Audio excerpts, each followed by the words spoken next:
In this video, I'll be showing you guys how to enable JIT on your iOS device without computer.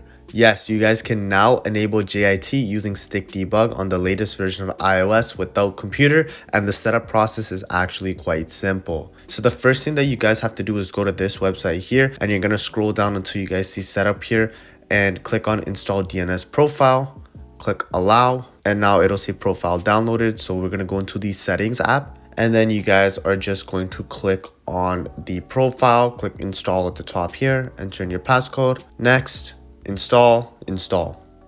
And now that that's done, we can go back to the website and you need to accept the terms and service, which I have done here. And now what we have to do is just try any one of these certificates here. There's so many certificates. Try any one of these certificates until you find a working one. So I'll just click on any random one here. For this video, I will be using China Telecom Corporation Limited. And once you guys have done that, if you click on SideInstaller, it will prompt you to an untrusted enterprise developer prompt. So we need to go back into settings and then go down to general, scroll down until you guys see VPN and device management, and then just go to China Telecom Corporation Limited, click trust, and it will prompt you to restart. So I'll be back when I restart. And once you guys have restarted, what you guys have to do is just go into the App Store and just search up local dev VPN.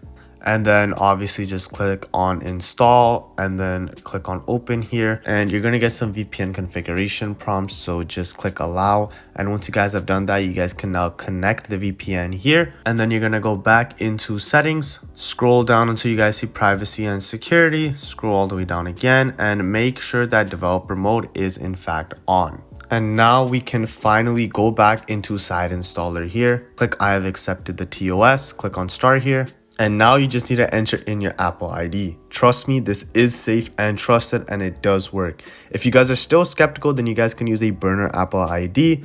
So I'll just enter my Apple ID here. And once you guys have entered in your Apple ID, now you just need to click on Side Store here and change that to StikDebug right over here.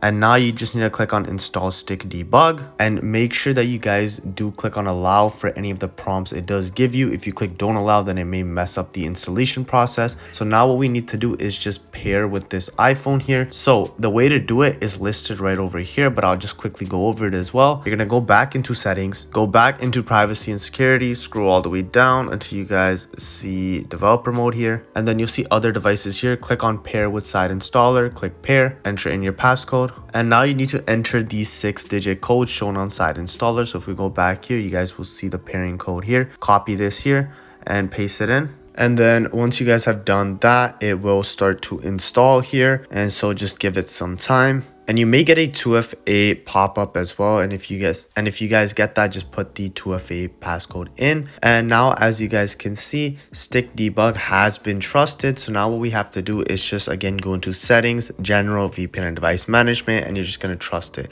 So if I go back to my home screen here, you guys can see StikDebug has now been loaded. Just quickly trust the certificate, which I have already done here. Go to StikDebug here and just open it up. It may crash the first time. And now all you need to do is just click on any of the apps that you have with JIT and it will load JIT on that specific app. And now all you really need to do is just download an app that uses JIT. So I don't have an app that uses JIT at the moment, but if you have something like Play or Mellow NX, something like that, then you guys can just enable JIT with that here. And yeah, that's basically how you enable JIT on iOS 27. Anyways, I hope this video helped. If it did, please leave a like and subscribe. Let me know in the comments down below if you guys want to see more videos like this, and thanks for watching.